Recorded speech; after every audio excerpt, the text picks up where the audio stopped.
Hein. À tout à Vous l'heure. pouvez rester avec moi parce qu'on va retrouver François Baudonnet qui nous attend du côté de Rome. Bonjour François. Et en Italie, bien c'est important parce qu'on va voter dimanche prochain. Et élection très incertaine, dont l'enjeu est très important, certes, pour l'Italie, mais aussi pour l'Europe. Alors François, d'abord bonjour. Et quelle est l'ambiance en ce moment là, en Italie, Bonjour Thierry. 4 jours avant le vote? Eh ben d'abord, l'ambiance est un petit peu frisquette, hein, Thierry, Ah parce oui, ça qu'on c'est a un sûr. -5, -6 degrés. Personnellement, ça me rappelle des contrées un peu plus nordiques que Rome. Sur le plan politique, eh bien, l'ambiance, c'est l'ambiance d'une attente, effectivement. On vote ici dans 4 jours. Et ce pays a une particularité pour ces élections, c'est qu'il y a non pas un parti, mais 2 partis politiques populistes qui sont bien placés, qui pourraient faire de bons scores. Il y a d'abord le mouvement 5 étoiles, un mouvement populiste dont dépend la maire de Rome, Virginia Raggi. Puis il y a également la Ligue du Nord, qu'on appelle à présent la Ligue, qui est un parti ouvertement xénophobe. Et donc ces 2 partis pourraient réaliser de bons scores. C'est donc un paysage politique très éclaté. Alors nous avons été demandé à plusieurs Italiens, plusieurs électeurs italiens, ce qu'ils pensaient de ces élections. Regardez, on fait un petit tour d'Italie et on commence par Venise. Regardez. Elle chante sur sa gondole, une tradition à Venise. Chiara est l'une des 2 seules femmes à évoluer ainsi sur les canaux de la Sérénissime. Pour elle, dimanche prochain, pas de doute, elle votera à gauche. Cela correspond à mes valeurs, la coopération, la solidarité, l'intégration dans une société moderne. Dans les sondages, la gauche italienne est loin derrière le mouvement 5 étoiles.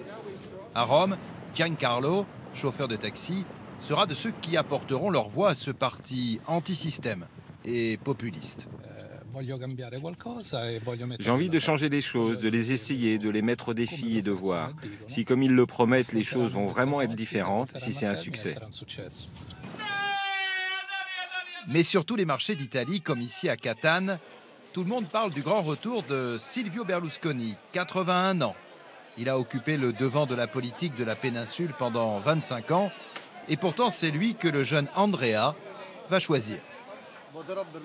Moi, je vais voter Berlusconi, parce que je pense qu'il est le seul à pouvoir faire quelque chose pour cette Italie, qui est en plein déclin, tant au niveau national qu'au niveau européen et mondial. D'ailleurs, c'est bien la coalition de la droite et de l'extrême droite qui pourrait arriver en tête dimanche prochain. Luciano est restaurateur dans la capitale italienne. Et il l'avoue sans honte, il pourrait choisir les néofascistes. Au niveau des petits commerces, comme nous, la priorité c'est de baisser les taxes. Il y en a trop. Mais tout est encore possible, car le 4 mars prochain, beaucoup d'Italiens ne savent pas encore pour qui ils iront voter. Alors justement, François, qu'est-ce qui vous a frappé là, durant cette campagne qui s'achève? Alors Thierry, il y a 2 choses qui m'ont marqué, 2 choses qui sont d'ailleurs peut-être liées. Tout d'abord, c'est qu'ici en Italie, la droite et l'extrême droite font plateforme commune, elles font alliance. Alors c'est un peu comme si en France, le parti Les Républicains et le Front National se présentaient ensemble aux élections. Et puis la deuxième chose qui m'a frappé, eh bien, c'est l'ambiance tout à fait délétère depuis 15 jours, 3 semaines ici. Vous vous souvenez qu'il y a eu un acte à caractère raciste à Macerata dans le nord de l'Italie. Et depuis, eh bien, on a assisté à de véritables affrontements dans la rue entre les 2 bords politiques, entre les néofascistes et ceux qui sont contre le fascisme. Une ambiance tout à fait particulière, une ambiance très désagréable et qui pourrait avoir bien sûr un impact sur le résultat du vote de dimanche prochain.